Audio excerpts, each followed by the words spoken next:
अस्सलाम वालेकुम। अकमल भाई कैसे हैं? ठीक ठाक हैं? उम्मीद है आप सब खैरियत से होंगे। अच्छा यार, सबसे पहले माजरत, वीडियो बनाने में काफ़ी मैंने डिले कर दिया। कुछ मसरूफियत थी, कुछ प्रोजेक्ट की डेडलाइंस थी, काम का काफ़ी लोड था। अब मैं काफ़ी हद तक फ्री हूँ, तो कंप्यूटर स्क्रीन पे चलते हैं, देखते हैं कि अमेज़ॉन का बिज़नेस क्या है, इन्वेस्टमेंट क्या है, प्रॉफिट क्या है, इसके प्रोज एंड कॉन्स क्या है।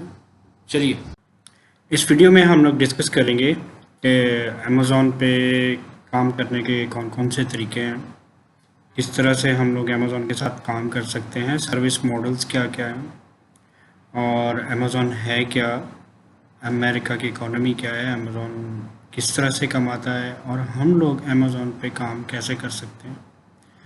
तो सबसे पहले थोड़ा सा इंट्रोडक्शन अमेज़ॉन का। तो हम लोग जो बिज़नेस करने जा रहे हैं, बेसिकली उसको हम लोग कहते हैं प्राइवेट लेबल। उससे पहले हम देखते हैं कि बेसिकली अमेज़ॉन है क्या, अमेरिका की इकोनॉमी क्या है, और अमेज़ॉन की इनपुट क्या है, आउटपुट क्या है, अमेज़ॉन की रेवेन्यूज़ क्या है। तो चलिए देखते हैं नेक्स्ट स्लाइड में। तो बेसिकली अमेज़ॉन जो है वो ई कॉमर्स की सबसे बड़ी मार्केट है दुनिया की, और इसका जो रेवेन्यू है 2021 के मुताबिक इट्स 469.8 बिलियन डॉलर, जो कि ईयर टू ईयर ग्रो कर रहा है। तो यूएस इकोनॉमी के बारे में देखते हैं क्या है कि यूएसए की जो इकोनॉमी है इट्स 23 ट्रिलियन डॉलर जीडीपी है, और उसके लार्जेस्ट इकोनॉमी है वर्ल्ड की अकॉर्डिंग टू रैंकिंग ऑफ 2021। और मार्केट शेयर जो है अमेज़ॉन का वो 50% है US e commerce retail market का। मतलब कि अगर $2 इस्तेमाल किए जाते हैं, खर्च किए जाते हैं यूएसए में, तो उसमें से $1 जो है वो अमेज़ॉन को जाता है। के बाद इसकी जो ग्रोथ है, अमेज़ॉन बेसिकली 1994 में वाशिंगटन में इसका हेड ऑफिस था, जहाँ से इन्होंने काम शुरू किया था, और 26.59% इनकी ग्रोथ है पर ईयर पिछले 3 साल के रिकॉर्ड के मुताबिक। और इसके अमेज़ॉन के तकरीबन 11 लाख एम्प्लॉयज़ हैं यूएस में, और 185 वेयर हाउसेज़ हैं पूरी दुनिया में, और 58 कंट्रीज़ में अमेज़ॉन सर्व कर रहा है, और इसके तकरीबन 300 मिलियन से ज़्यादा एक्टिव यूज़र्स हैं। तो अभी देखते हैं हम लोग के FBA बेसिकली जो हम करने जा रहे हैं बिज़नेस, वो FBA जिसे हम फुलफिलमेंट बाय अमेज़ॉन कहते हैं, ये बेसिकली है क्या, किस तरह से ये काम करता है ये बिज़नेस। तो सबसे पहले इस तरह होता है कि हम लोग अपनी प्रोडक्ट्स की इन्वेंट्री जो है वो अमेज़ॉन पे भेजते हैं, अमेज़ॉन के वेयर हाउस में, और उसके बाद अमेज़ॉन के ऊपर जो कस्टमर्स हैं वो उनकी वेबसाइट पे जाके, अमेज़ॉन की वेबसाइट पे जाके ऑर्डर करते हैं, हमारी प्रोडक्ट ख़रीदते हैं। अमेज़ॉन उसको प्रोडक्ट को पिक करता है, अपने वेयर हाउस से पैक करता है, और अपने कस्टमर को वो प्रोडक्ट डिलीवर कर देता है। और उसके बाद आफ्टर सेल सर्विस या जो कस्टमर सर्विस जिसे कहते हैं, वो भी अमेज़ॉन प्रोवाइड करता है। और जो पैसे अमेज़ॉन को कस्टमर पे करता है वो अमेज़ॉन हमारे अकाउंट में ट्रांसफ़र कर देता है। तो आगे चल के देखेंगे किस तरह से ट्रांसफ़र होता है, और मज़ीद ये किस तरह से FBA काम करता है। तो नेक्स्ट है कि बेसिकली प्राइवेट लेबल है क्या। Private label is very rewarding business, एक ब्रांड बिल्डिंग बिजनेस है ये, जो कि हम लोग वर्ल्ड की लार्जेस्ट मार्केट में करने जा रहे हैं। तो with the passage of time जो ये एसेट है ये हमारी एक वैल्यूएबल कोलेटरल बनता जाता है, और अपार्ट फ्रॉम अर्निंग जो हम इससे कर रहे होते हैं। तो लेटर स्टेज पे हम लोग अपने इस एसेट को स्विच भी कर सकते हैं। स्विच करने का मतलब कि हम इसको बेच सकते हैं। तो बेचने का ये होता है कि आपका जो प्रॉफिट है मंथली से $5,000 आप कमा रहे हैं, तो वो 30 to 40 to 50 मल्टीपल के हिसाब से बिक जाता है, सेल आउट हो जाता है। तो ये बिज़नेस क्योंकि बड़ा इंटरेस्टिंग भी है, और उसमें पेशेंस चाहिए होती है, और यानी सब्र और साबित कदमी चाहिए होती है। इस्टेब्लिश होने में टाइम लगता है। ये गेट रिच ओवरनाइट आइडिया नहीं है। और जब एक दफ़ा इस्टेब्लिश हो जाता है तो ये बड़ा अच्छा एक आपको हैंडसम प्रॉफिट अमाउंट आपको के हाथ में आती है। मतलब कि एफबीए का मतलब है कि या प्राइवेट लेबल का मतलब ये है कि आप एक दुनिया की सबसे बड़ी मार्केट में एक दूसरे ब्रांड्स के साथ खड़े होंगे, जैसे नाइकी, एडिडास, एप्पल, इस तरह के ब्रांड्स के साथ आपका ब्रांड भी होगा। तो it's very precious and interesting business. तो आगे चलते हैं, देखते हैं कि बेसिकली पीएल की इंटरनल वर्किंग कैसे होती है। तो ये हम हैं, ये जो मैं कर्सर घुमा रहा हूँ, तो हम लोग क्या करते हैं कि सोर्सिंग करते हैं। सोर्सिंग का मतलब कि हम लोग इन्वेंट्री किसी न किसी से बनवाते हैं, ख़रीदते हैं। मोस्टली हम लोग चाइना से इन्वेंट्री ख़रीदते हैं। ख़रीदने के बाद उसकी पूरी सैम्पलिंग करके, उसको वेरीफाई करके, हर चीज़ काफ़ी सारी उसमें डिटेल है। तो हम लोग क्या करते हैं कि अपने सप्लायर को कहते हैं कि अमेज़ॉन के फ़लाँ फ़लाँ वेयर हाउस जो अमेज़ॉन ने हमें बताया होता है वहाँ पे वो इन्वेंट्री भेज दें। एक दफ़ा इन्वेंट्री जब आ जाती है तो अमेज़ॉन हमें ओके कर देता है कि आपकी अमेज़ॉन पे इन्वेंट्री आ गई है। तो उसके बाद जो अमेज़ॉन के कस्टमर्स होते हैं, हम लोग बेसिकली अपनी प्रोडक्ट को अमेज़ॉन के वेबसाइट पे उसकी बेसिकली लिस्टिंग कर देते हैं। लिस्टिंग मतलब उसको शो कर देते हैं वहाँ पे, तो वो अवेलेबल हो जाता है आपके अमेज़ॉन के कस्टमर के साथ सामने। तो जैसे ही कस्टमर्स को ऑर्डर प्लेस करता है, अमेज़ॉन क्या करता है कि वो प्रोडक्ट जो है जितनी क्वांटिटी कस्टमर ने ऑर्डर की है उससे पेमेंट लेता है कस्टमर से और उसको डिलीवर कर देता है। और इन द मीन वाइल जब वो उसका एक प्रोसेस टाइम होता है जो क्लियर हो जाता है प्रोसेस टाइम, तो वो अमेज़ॉन आपके बैंक अकाउंट में पैसे ट्रांसफ़र कर देता है, जहाँ से आप पैसों को मंगवा सकते हैं अपने पास और फर्दर ऑर्डरिंग के लिए इस्तेमाल कर सकते हैं। तो बेसिकली स्टेप्स क्या क्या होंगे अमेज़ॉन पे बिज़नेस करने के लिए। तो सबसे पहले हमें एक यूएस के अंदर एक कंपनी बनानी पड़ती है, ठीक। तो उस कंपनी के अंदर बेसिकली हमें यूएसए का एक फ़ोन नंबर चाहिए होता है, यूएसए का एड्रेस चाहिए होता है और यूएसए में एक बैंक अकाउंट चाहिए होता है। कंपनी को रजिस्टर करवाना होता है हमें, जैसे एलएलसी बोलते हैं। उसके बाद हम लोग अमेज़ॉन का अकाउंट खुलवाते हैं, जिससे हम लोग सेलर सेंट्रल अकाउंट कहते हैं। सेकंड स्टेप में हम क्या करते हैं कि प्रोडक्ट ढूंढते हैं। बेसिकली इसको प्रोडक्ट हंटिंग कहते हैं इस प्रोसेस को, जिसमें हम लोग ऐसी प्रोडक्ट ढूंढते हैं जो जिसकी डिमांड ज़्यादा हो और सप्लाई कंपैरेटिवली कम हो और मार्जिन बहुत अच्छा हो। इसके अलावा भी काफ़ी सारे पैरामीटर्स हैं जिसके अंदर से हम लोग प्रोडक्ट को गुजारते हैं और देखते हैं कि वो प्रोडक्ट हमारे लिए फ्यूचर में कैसी रहेगी, राइट। उसके बाद हम लोग प्रोडक्ट को वो वैलिडेट करते हैं, जैसे मैंने पहले बताया कि हमारे कोई 12, 13, 14 क्राइटेरियाज हैं जिसके अंदर से उस प्रोडक्ट को हम लोग फ़िल्टर करते हैं। अगर वो प्रोडक्ट उन क्राइटेरिया से पूरी उतरती हो तो वो विनिंग प्रोडक्ट होती है। एक दफ़ा आपको अच्छी प्रोडक्ट मिल गई, समझे आपका ब्रांड चढ़ गया ऊपर, तो सेकंड स्टेप पे प्रोडक्ट हंटिंग के दरमियान ही हम लोग क्या करते हैं, कंपटीटर एनालिसिस करते हैं। उसमें हम ये देखते हैं कि जो प्रोडक्ट हम बेचने जा रहे हैं वो पहले कौन कौन बेच रहा है और कितनी तादाद में बेच रहा है, कितना प्रॉफिट ले रहा है, क्या हिस्ट्री है, सारे उसके आर्टिफैक्ट्स हम लोग देखते हैं। जब हम प्रोडक्ट फाइनलाइज कर लेते हैं उसके बाद हम क्या करते हैं, प्रोडक्ट की सोर्सिंग करते हैं। सोर्सिंग हम लोग पाकिस्तान से भी कर सकते हैं, चाइना से भी कर सकते हैं, इंडिया, बांग्लादेश, इंडोनेशिया, काफ़ी सारे ममालिक से, जहाँ से हमें अपनी मर्ज़ी की प्रोडक्ट अपनी रिक्वायर्ड क्वांटिटी में मिले। ज़्यादातर हम लोग जो है चाइना से करते हैं, ज़्यादातर लोग चाइना से करते हैं। और चाइना से सोर्सिंग करना के लिए काफ़ी सारे रिसोर्सेज है, जैसे alibaba.com है। वहाँ से हम लोग सोर्स करते हैं, प्रोडक्ट की सैम्पलिंग करते हैं, डिफरेंट सप्लायर्स को शॉर्टलिस्ट करते हैं, उनसे सैंपल मंगवाते हैं। यहाँ सैंपल की इंस्पेक्शन वहीं पे हो जाती है, थर्ड पार्टी सर्विसेज मिलती हैं।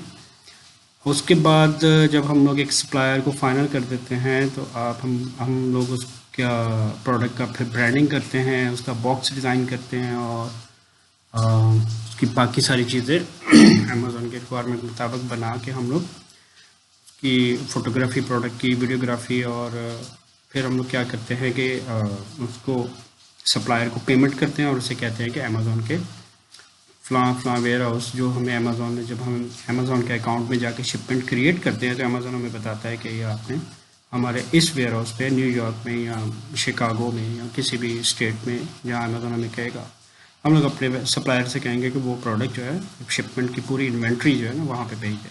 नॉर्मली हम लोग जो हम डील करते हैं कह लें कि टाइप जो होता है हमारा डील का सप्लायर के साथ, वो डीडीपी होता है। डीडीपी मतलब कि डिलीवर ड्यूटी पेड। उसमें बहुत सारे हम लोग झंझट से बच जाते हैं, शिपिंग हमें नहीं करनी पड़ती, कस्टम क्लियरेंस यूएस की हमें नहीं करनी पड़ती। तो डीडीपी शिपमेंट के बाद जैसे ही हमारी इन्वेंट्री पहुंचती है, इन द पैरेलल हम लोग क्या करते हैं, प्रोडक्ट की लिस्टिंग कर देते हैं। लिस्टिंग का मतलब ये है कि हम लोग प्रोडक्ट को वहाँ पे जाके एंटर करते हैं अपने अपने स्टोर के ऊपर जो हमने अमेज़ॉन पे बनाया हुआ है। उसमें प्रोडक्ट का सारा इमेजेस, उसके कंटेंट, उसके प्लस कंटेंट, उसकी वीडियो जो भी हमने डाली वो हम चीज़ें इसमें डालते हैं। और उसके बाद हम लोग क्या करते हैं कि एक दफ़ा प्रोडक्ट हमारी लॉन्च हो गई के बाद हम लोग उसकी एडवर्टाइजमेंट करते हैं। एडवर्टाइजमेंट मीन के लॉन्च करने से तो कुछ नहीं होता, खाली कस्टमर्स को हमने लेके आना होता है उस प्रोडक्ट के ऊपर। कस्टमर्स को हमने एडवर्टाइज़ करके उसको शो करना होता है कस्टमर्स को कि ये हमारी प्रोडक्ट है, इसकी ये खूबियाँ हैं, ये तरीक़ेकार है। और उसके एडवर्टाइजमेंट के काफ़ी सारे मेथड्स हैं, जैसे पीपीसी है, गिव अवेज हैं, सोशल मीडिया मार्केटिंग है, और ये सबसे एक्सपेंसिव बेसिकली सप्लायर को पेमेंट के बाद जो एडवर्टाइजमेंट है सबसे एक्सपेंसिव जो है स्टेज होती है हमारी। तो उसके बाद हम लोग जब हमारी इन्वेंट्री ख़त्म हो जाती है या ख़त्म होने वाली होती है, इन द मीनवाइल हम लोग नेक्स्ट शिपमेंट जो है उसके लिए प्रिपरेशन करते हैं। और इस तरह से हमारी शिपमेंट जो है वो उसके कह लें कि फेज़ जो है चलते रहते हैं, और हमारी जो प्रोडक्ट्स बिकती रहती है और हमारा बिजनेस जो है become profitable. Normally if all goes well तो 3 साइकिल्स ऑफ शिपमेंट तक जो है ना बिज़नेस जो है अपने एक्सपेंसेस खुद से बियर करना शुरू कर देता है, या दूसरे लफ्ज़ों में ब्रेक इवन पे आ जाता है आपका बिज़नेस। तो उसके बाद आपको मज़ीद जो है इन्वेस्टमेंट नहीं करनी पड़ती, तो आपका जो बेसिकली रेवेन्यू और प्रॉफिट जो है वो जनरेट होना शुरू होता है। रेवेन्यू तो खैर पहले दिन से ही शुरू हो जाता है, लेकिन प्रॉफिट जनरेशन जो है आपकी 3 साइकिल्स के बाद हो जाती है। से फॉर एग्जांपल हमने एक शिपमेंट 1000 यूनिट्स की भेजी है, तो वो शिपमेंट का जो जितना भी रेवेन्यू है वो बेसिकली हमारा रिकन्ज्यूम हो जाता है एडवर्टाइजमेंट में और अदर एक्सपेंसेस में। और हमने ऑलरेडी बहुत सारी इन्वेस्टमेंट इससे पहले भी की होती है, प्री लॉन्च में या कंपनी फॉर्मेशन में, तो वो बेसिकली फर्स्ट शिपमेंट का जो रेवेन्यू है वो तो खैर उधर ही कंज्यूम हो जाता है। सेकंड का भी ऑलमोस्ट कह लें कि थोड़ा सा उसमें आपको प्रॉफिट आना शुरू होता है। थर्ड शिपमेंट में जो बेसिकली जो होता है आपका ब्रेक इवन पे आ जाता है, और थर्ड शिपमेंट की जो कह लें कि जो सेलिंग है, जो रेवेन्यू है, जो प्रॉफिट है, उसमें से आप बेसिकली फोर्थ शिपमेंट ऑर्डर कर सकते हैं। तो इट्स मीन कि after 3 cycles of the shipments आपका बिजनेस जो है वो ब्रेक इवन पे आ जाता है। तो आगे चल के देखते हैं बेसिकली फाइनेंशियल्स क्या हैं इसके, किस तरह से कितनी इन्वेस्टमेंट चाहिए और कहाँ कहाँ हमारे पैसे खर्च होंगे और किस किस तरह से आएंगे। तो पहला सेक्शन इन्वेस्टमेंट का है। इसमें देखें कि कंपनी फॉर्मेशन पे तकरीबन हमारे 1100 यूएसडी डॉलर्स का खर्चा आता है, जिसमें हम लोग यूएस का फ़ोन नंबर, यूएस का address, LLC formation, bank account और जो भी मिसलिनियस अखराजात होते हैं कंपनी फॉर्म करने के लिए और सेलर सेंटर अकाउंट बनाने के लिए। प्री लॉन्च में हम देखते हैं कि हमारी product hunting, sourcing, branding, sampling, ये काफ़ी सारी एक्टिविटीज़ होती हैं जिसमें आपका प्रोडक्ट का कंटेंट है वो सब चीज़ें इस प्री लॉन्च में शामिल है। और उसके बाद फाइनली जब हम प्रोडक्ट की प्रोडक्शन होने के बाद इन्वेंट्री आपकी चली जाती है तो हम कहते हैं कि हमारी प्रोडक्ट बेसिकली लॉन्च हो गई। तो टोटल जो हमारी 3 शिपमेंट की इन्वेंट्री कॉस्ट है वो $20,400। ये सब बेसिकली एज्यूम्ड हैं, एक्चुअल फिगर्स डिफरेंट हो सकती हैं। तो एज्यूम्ड किस तरह से है वो भी मैं आगे जाके आपको बताता हूँ। तो टोटल जो हमारी इन्वेस्टमेंट है नेट वो $24,316 की है। और इसके अंदर अगर थोड़ा सा मैं आपको कहूँगी कॉन्टीजेंसी रिज़र्व रखते हैं रिस्क के लिए, तो हमारी जो इन्वेस्टमेंट है $16 की इन्वेस्टमेंट बनती है, जो टोटल इन्वेस्टमेंट है इस बिजनेस में। तो लेट्स सी के प्रॉफिटेबिलिटी क्या है, बल्कि उससे पहले मैं देखता हूँ कॉस्टिंग किस तरह से। एस्टिमेटेड यूनिट सेल प्राइस हम लोग कहते हैं कि एक मिसाल है कि मैंने एक प्रोडक्ट हंट की थी जिसके ऊपर मैंने सारी वर्किंग की हुई है, ठीक है। तो उस प्रोडक्ट की सेलिंग प्राइस थी जो कॉम्पिटिटर बेच रहा था वो $15 ऑलमोस्ट थी, और उसके अंदर जो अमेज़ॉन हमसे फ़ीस चार्ज करता है, अमेज़ॉन कुछ भी मुफ्त नहीं करके देता, अमेज़ॉन का बेनिफिट है तो हमें इतना बड़ा प्लेटफॉर्म दे रहा है। तो उसमें अमेज़ॉन की रेफरल फ़ीस होती है, यानी कि जो हम उसकी वेबसाइट यूज़ कर रहे हैं, FBA फुलफिलमेंट की फ़ीस होती है, और हमें इन्वेंट्री स्टोर करने की फ़ीस होती है, तकरीबन 6.24 USD बनती है। और हमारी जो लैंडिंग कॉस्ट है प्रोडक्ट की, जो हम सोर्स की है चाइना से, वो पहुंच के हमें से फॉर एग्जांपल 3.40 की पड़ती है। और उसके बाद अगर देखा जाए तो इसके ऊपर प्रॉफिट जो है वो आपका 5.35 पर प्रोडक्ट है। मतलब अगर महीने में या 2 महीने में हम लोग 2000 प्रोडक्ट बेचते हैं तो हमारा 5000 के अराउंड जो है ना प्रॉफिट बनता है, 5000 USD, पाकिस्तानी रुपीज़ में आप खुद ही कन्वर्ट कर लीजिएगा। अच्छा, जो प्रॉफिट की जो परसेंटेज है बनती है वो 35.69% बनती है। तो फर्स्ट थ्री साइकिल्स की जो हमने अजम्पशन की है, एस्टिमेटेड ऑर्डर्स पर मंथ जो है वो 500 है शुरू में, और उसके बाद ये ग्रेजुअली बढ़ता रहेगा ये नंबर ऑफ़ ऑर्डर्स जो है basically. Estimated sales per month है आपकी, जब हम पीक पे चले जाएंगे लाइक 1000 यूनिट्स हम लोग जब सेल करना शुरू कर देंगे तो वो आपका बनता है तकरीबन 15,000 के करीब, $15,000 के करीब आपकी महीने की सेल बनती है। तो estimated gross margin per month 2675 है। ये आगे जाके बढ़ती रहेगी बिकॉज हमारे एक्सपेंसेस कम होते जाएंगे, ऑर्गेनिकली लोग एडवर्टाइजमेंट कॉस्ट हमारी कम होती जाएगी, और ऑर्गेनिक ट्रैफिक जो है, ऑर्गेनिक कस्टमर, लॉयल कस्टमर जो उनकी तादाद बढ़ जाएगी, तो एक्सपेंसेस कम होने से हमारे डेफिनेटली हमारा प्रॉफिट बढ़ेगा। तो ये 2675 डॉलर जो है ये एक एवरेज है, इससे ज़्यादा भी प्रॉफिट हमें हो सकता है डिपेंडिंग अपॉन द स्ट्रेटजी हमारी क्या है, बिजनेस किस तरह से हम लोग रन कर रहे हैं। तो प्रॉफिटेबिलिटी में चलते हैं। इन्वेस्टमेंट मैंने आपको बताया 24,000 के करीब है, और पे बैक पीरियड इसका 15 to 16 मंथ इस तरह से है कि हमारा जो फर्स्ट लॉन्च है वो, बल्कि टाइमिंग के अंदर मैं आपको जाके बताता हूँ। तो average profit per month after launch जो है वो 29.64 ग्रॉस प्रॉफिट 35.69 है, और net profit after excluding all the expenses what we are doing इसकी 20.45% जो है हमें पैसे बचते हैं, परसेंटेज बचती है जो हमारा net profit after excluding all the expenses. तो ROI जो है इस बिज़नेस का, रिटर्न ऑन इन्वेस्टमेंट जिसे कहते हैं, 55.50% है। टाइमलाइन के बारे में देखते हैं कि कंपनी फॉर्मेशन, हंटिंग और सोर्सिंग के लिए हमें तकरीबन 2 से 3 महीने चाहिए होते हैं। फॉर्मेशन जो है वो तकरीबन 6 to 8 वीक का एक प्रोसीजर है, जिसमें इतना टाइम लगता ही है। US के जो महकमे हैं जहाँ से हमने अकाउंट वगैरह या कंपनी LLC वगैरह रजिस्टर करवानी, वो उसमें टाइम लगता है, ठीक है। और सैम्पलिंग जो होती है उसकी प्रोडक्शन और जो शिपिंग है वो 2 से 3 महीने लगते हैं। सैम्पलिंग का ये होता है कि हमें जब हम लोग सप्लायर्स को शॉर्टलिस्ट करते हैं तो उन्हें हम कहते हैं कि सैम्पल जो है वो हमें भिजवाएं। तो 3 या 4 शॉर्टलिस्टेस जो हमारे सप्लायर होते हैं उनसे हम लोग सैम्पल भेजने का बोलते हैं। तो सैम्पलिंग का ये होता है कि सैम्पल आप यहाँ पाकिस्तान में मंगवा सकते हैं, और आपको थर्ड पार्टी सर्विसेज भी मिलती हैं जो आपको जूम के ऊपर या किसी भी वीडियोग्राफी के ऊपर जो है आपको वो पूरा सैंपल जो है इंस्पेक्ट करवा देते हैं, और ख़ुद अपनी राय भी देते हैं कि हाँ ये सैंपल अच्छा है और ये नहीं अच्छा। तो इस तरह से ये है कि आपका काफ़ी सारा एक्सपेंस जो है बच जाता है, ठीक है, और टाइम भी बच जाता है। अच्छा, तो टोटल जो प्रोडक्ट लॉन्च का starting from the day first to launch of product जो है हमारा माइलस्टोन है, ये तकरीबन 5 to 6 मंथ में प्रोडक्ट हमारी अमेज़न पे पहुंच के और उसकी वेबसाइट पे बिल्कुल लिस्ट हो जाएगी। तो ये लॉन्च का जो पीरियड है वो 5 to 6 मंथ बनता है, कम भी हो सकता है, ज़्यादा भी हो सकता है, डिपेंडिंग अपॉन द सिचुएशन।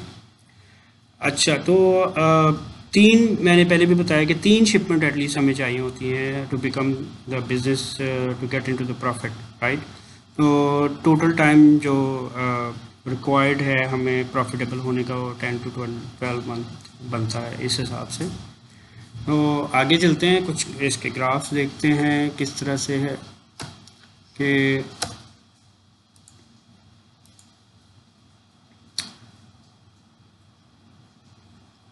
तो ये बेसिकली तीन शिपमेंट बल्कि 4 शिपमेंट का एक हमने एनालिसिस मैंने बनाया है कि फ़र्स्ट शिपमेंट में आपके एक्सपेंसेस जो येलो कलर में नज़र आ रहे हैं डेफिनेटली बहुत ज़्यादा होते हैं। और इसमें आपकी प्रोडक्ट का प्री लॉन्च भी हो गया, कंपनी फॉर्मेशन भी हो गई, आपकी सैम्पलिंग, ऑर्डरिंग, एवरीथिंग इसमें इंक्लूड होता है। और सेल्स जो है बेसिकली हमने एक जो प्रोडिक्शन की हुई $15,000 के करीब वो सेल होती है हमारी। और उस इस साइकिल के अंदर हमें प्रॉफिट जो है हमारा वो नेगेटिव में चला जाता है। ठीक है, हर बिज़नेस में ऐसे ही होता है कि फ्रॉम द डे फर्स्ट जो है प्रॉफिट नहीं आना शुरू होता है, तो ग्रेजुअली इंक्रीज़ होता है। तो सेकंड शिपमेंट जो है उसके अंदर हमारे एक्सपेंसेस कंपैरेटिवली कम होंगे, जो वन टाइम एक्सपेंसेस है वो हर दफ़ा तो नहीं होने, तो उसमें ग्रेजुअली एक्सपेंसेस जो है हमारे कम हो जाते हैं। और सेल जो है वो इससे बड़ी हुई इसलिए नज़र आ रही है कि हम लोग ग्रेजुअली प्रोडक्ट के प्राइस के अंदर जब हमारा होल्ड होता जाता है प्रोडक्ट के ऊपर, तो हम लोग प्राइस उसकी ग्रेजुअली इंक्रीज़ भी कर देते हैं। It's not necessary but normally ऐसे ही होता है, जब हमारी प्रोडक्ट की डिमांड बढ़ती है तो हम उसको थोड़ा सा स्लाइटली उसका ओवर प्राइस कर देते हैं। बहुत ज़्यादा नहीं कर सकते वरना अमेज़ॉन फिर हमें रिस्ट्रिक्ट कर देता है। तो थर्ड शिपमेंट में ये होता है कि एक्सपेंसेस ग्रेजुअली और कम हो जाते हैं और उसके बाद जो है हमारी सेल्स भी इंक्रीज़ होती है और हम लोग बेसिकली प्रॉफिट जनरेशन में आना शुरू हो जाते हैं। ठीक है, और उसके बाद फोर्थ, फिफ्थ और nth जो शिपमेंट्स हैं, मतलब जितनी भी प्रोसीडिंग शिपमेंट्स हैं उसके अंदर हमारे एक्सपेंसेस और मिनिमाइज हो जाते हैं, सेल बढ़ जाती है और प्रॉफिट जो हमारा अच्छा खासा जनरेट होना शुरू हो जाता है। अगर इस लाइन को हम लोग फॉलो करें तो 5000 बेसिकली USD के करीब जो है होना चाहिए आइडियली पर मंथ, या क्या लेके पर शिपमेंट। अब ये भी एक है टॉपिक डिस्कसेबल के पहली शिपमेंट से वो हमारी थोड़ा टाइम लगता है उनको बिकने में। तो हमारा टारगेट बेसिकली ये होता है कि each shipment should be sold in a month, right. तो जैसे जैसे हम लोग आगे बढ़ते जाएंगे हमारी सेल क्वांटिटी बढ़ती जाएगी। तो हो सकता है शुरू में 2 महीने में एक शिपमेंट 1000 पीसेस की इन्वेंट्री ख़त्म हो, दूसरे महीने में पौने 2 महीने से समथिंग लाइक 50 डेज़ में, और उसके बाद फिर हम लोग हमारा टारगेट ये होता है कि 1 महीने में हमने हर एक शिपमेंट ख़त्म करनी है। तो इस तरह से हमारा जो अगर हम लोग एक्यूमुलेटेड प्रॉफिट देखें तो ये लाइन इस तरह से ऊपर की तरफ जाती है और ये आगे जाके और ऊपर जाती है। तो नेक्स्ट हम देखते हैं कि इसका जो हमारा इन्वेस्टमेंट और प्रॉफिट जो है किस लेवल पे जाके मैच करता है। तो ये जो आपको रेड या ब्राउन कलर की लाइन नज़र आ रही है, बेसिकली ये मेरे पैसे लग रहे हैं, खर्चा हो रहा है हमारा, और ये नीचे मंथ्स हैं और ये अमाउंट है। तो शुरू में हमारा खर्चा बहुत ज़्यादा होता है, ये बेसिकली एक्यूमुलेटेड लाइन है इसलिए ये ऊपर की तरफ कंटिन्यूसली बढ़ती जा रही है। तो एक जगह पे आके लाइक 12 मंथ में जाके हमारा जो एक्सपेंस है, इन्वेस्टमेंट जो है, ख़र्चा जो होना है वो बंद हो जाता है। बंद जो इसलिए हो जाता है कि हमारे पास बिज़नेस की तरफ से हमारा अपना जो है रेवेन्यू जनरेट होना शुरू हो जाता है। तो ये प्रॉफिट की लाइन है बेसिकली। शुरू में तो ये नीचे को जाती है, फिर आहिस्ता आहिस्ता आहिस्ता जब ये ज़ीरो पे आती है, ज़ीरो पे आने के बाद ये ग्रेजुअली ऊपर की तरफ जाना शुरू हो जाती है और अराउंड 15 मंथ के अंदर ये जो है ना, हमने जो पैसा लगाया हुआ है वो वापस हमारी पॉकेट में आ जाता है। और उसके बाद जो सरप्लस है वो बेसिकली हमारा एडिशनल प्रॉफिट है। तो ये थोड़ा सा ओवरव्यू था इस बिज़नेस का कि प्रॉफिटेबिलिटी किस तरह से है। इसके बाद ये है कि आपको ये बताता चलूँ कि इसमें हमने एज्यूम क्या किया हुआ है और कॉन्स्ट्रेंट्स क्या हैं बेसिकली इस बिज़नेस के। तो ये जैसे मैंने पहले बताया है कि ये कोई गेट रिच ओवरनाइट बिज़नेस नहीं है, कोई लॉटरी वाला बिज़नेस नहीं है। इसमें थोड़ी सी पेशेंस, अच्छी खासी पेशेंस चाहिए होती है, बिकॉज आपने 6 महीने 8 महीने पैसे लगाई जाने ऊपर आहिस्ता आहिस्ता वापस आने शुरू होते हैं। लेकिन वो कहते हैं ना, slow and steady wins the race. तो इसी तरह ये कोई हवाई बिज़नेस नहीं है जैसे ड्रॉप शिपिंग का होता है या अमेज़ॉन के दूसरे कोई लोग, बहुत सारे लोग दूसरे तरीक़ों से काम करते हैं। वो वाकई ऐसे होते हैं कि वो रातों रात अमीर होने वाले होते हैं, बट वो फिर उन बिजनेसेस की जो बुनियाद है वो भी इसी तरह ही होती है, हवाई किस्म की। तो it needs patience and continuous hard working. Private label जो है बहुत रिवार्डिंग बिजनेस है, क्योंकि इसमें आपको देखें, आपकी एक तो आप मंथ बाय मंथ पैसे कमा रहे हैं, और उसके बाद आपकी एक एसेट भी खड़ी हो रही है, अप्रिशिएट हो रही है एसेट, ऐसी एसेट है जो कि अप्रिशिएट ही होती रहती है। और ये बिज़नेस फिर रिस्की भी है, बिकॉज अगर आपने कहीं पे गलत फैसला किया, गलत डिसीजन लिया, कहीं पे आपने अगर कोई मार खा ली, तो आपका बिज़नेस जो है वो प्रॉफिटेबल होने के बजाय आपको लॉस करता है। तो फाइनेंशियल स्टेटिस्टिक्स जो आपको भी मैंने दी हैं, ये सारी एक अज्यूम्ड हैं, आइडियल कंडीशन है कि 1/3 रूल होता है बेसिकली अमेज़ॉन पे। अगर आपको एक प्रोडक्ट जो है वो $5 की मिली है, तो $5 उसकी कीमत होगी, $5 अमेज़ॉन लेता है और $5 ही आपका प्रॉफिट होता है। ये एक थंब रूल है अमेज़ॉन पे काम करने का। तो ये सारे जो आपको स्टैटिस्टिकल डेटा दिया है, ये सारा अजम्पशंस के ऊपर है, और इतना भी अजम्पशंस पे नहीं है कि ये बिल्कुल कोई ख्याली भला हो रही है। होता है, बहुत सारे लोग पैसा कमा रहे हैं, बेतहाशा पैसा कमा रहे हैं, पाकिस्तान से लोग बहुत पैसा कमा रहे हैं। सक्सेसफुल बिजनेसमैन जो हैं वो अपना हर कदम जो है वो फूंक फूंक के उठाते हैं, और उसका फिर रिवॉर्ड भी उनको मिलता है प्रॉफिट की शक्ल में। और काफ़ी सारे फैक्टर्स हैं जो हमारे इन फिगर्स को अफेक्ट कर सकते हैं। ये फिगर्स ऊपर भी जा सकते हैं, नीचे भी जा सकते हैं। और वही बात दोबारा है कि वेरिएशंस जो हैं वो पॉसिबल है। जो कॉस्ट लिखी हुई इन्वेस्टमेंट की, ये कुछ बढ़ भी सकती है, कम भी हो सकती है। अगर आपने अच्छी सोर्सिंग कर ली तो कम होएगी डेफिनेटली, और अगर आपने सोर्सिंग महंगी कर ली है तो फिर वो डेफिनेटली आपकी इन्वेस्टमेंट बढ़ेगी। पे बैक पीरियड और ROI जो है वो भी डिपेंडिंग अपॉन द सिचुएशन और हालात के मुताबिक कम ज़्यादा हो सकता है। तो ये थी सब बातें जनाब प्राइवेट लेबल बिज़नेस के बारे में। अगर आपको कोई चीज़ नहीं समझ आई तो आप वीडियो रिवर्स करके देख लें, वीडियो को पॉज करके देख लें। इसके अलावा अगर आपको और इन्फॉर्मेशन चाहिए तो आप मुझे व्हाट्सएप पे कॉल कर लें, मैसेज कर लें। आपको ये प्रेजेंटेशन PPT जो है वो मैं वैसे भी ईमेल कर दूंगा, ताकि आप उसको अच्छी तरह देख लें। और इसके पीछे जो कैलकुलेशन शीट है एक्सेल की, जिसमें सब बेसिकली एक्सट्रैक्ट है सब चीज़ों का, वो भी मैं आपको भेज दूंगा। Thank you very much. Allah हाफिज़, स्टे ब्लेस्ड, गुड बाय।